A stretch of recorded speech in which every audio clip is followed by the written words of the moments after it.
संत तुकाराम महाराजांच्या पालखी सोहळ्यातील पादुकांचं शाही नीरा स्नान सराटी इथं संपन्न झालंय।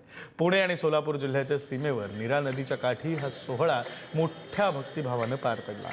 या शाही स्नानानंतर संत तुकाराम महाराजांच्या पालखीनं पुणे जिल्ह्याचा निरोप घेतला असून सोलापूर जिल्ह्यामध्ये प्रवेश केलेला आहे।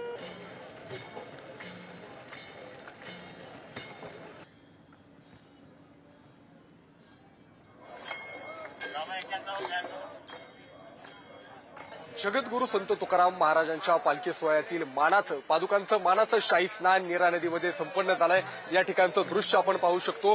पुणे आणि सोलापूर या दोन जिल्ह्यांना जोडणारी ही नीरा नदी आणि या ठिकाणी जगद्गुरु संत तुकाराम महाराजांच्या पालखी सोहळ्यातील पादुकांचं मानाचं शाही स्नान या ठिकाणी संपन्न झालंय। नीरा भिवरा पडता दृष्टी स्नान करिता शुद्ध सृष्टी अंतितो वैकुंठ प्राप्ती ऐसे परमिष्ट बोलीला।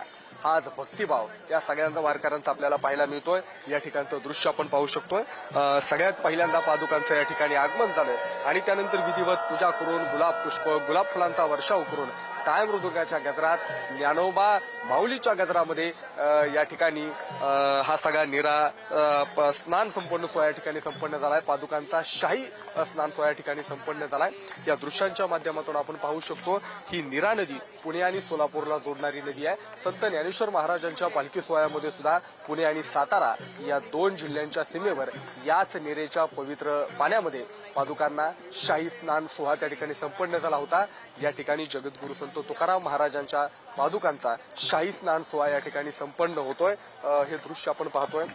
पादुका काल रात्री पालखी सोहळ्याचा मुक्काम आज सराटी या ठिकाणीच असतो आणि आज सकाळी पालखी सोहळ्यामधील या पादुका थेट या ठिकाणी नीरा नदी पात्रामध्ये आणल्या जातात आणि या ठिकाणी पादुकांचं शाही स्नान संपन्न होतं। विधिवत पूजा करून हा सगळा सोहळा या ठिकाणी संपन्न होत असतो आणि यानंतर या सगळ्या पादुका परत पालखी सोहळ्यामध्ये ठेवल्या जातात आणि त्यानंतर अकलूज ज्या ठिकाणी जगद्गुरु संत तुकाराम महाराजांच्या पालखी सोहळ्यातलं तिसरं गोल रिंगण संपन्न होणार आहे त्या ठिकाणी हा सगळा पालखी सोहळा जाणार आहे। पादुकांचं शाही स्नान झाल्यानंतर वारकरी सुद्धा या नदीपात्रामध्ये स्नान करतात, कारण पादुकांच्या शाही स्नानानंतर ही नदी पवित्र होते ही वारकऱ्यांची श्रद्धा आहे आणि या पादुकांचं स्नान झाल्यानंतर वारकरी सुद्धा या नदीपात्रामध्ये डुबकी मारतात, कारण सगळा शीण थकवा सगळं काही यामुळे नाहीसा होतो ही वारकऱ्यांची श्रद्धा असलेली पाहायला मिळते।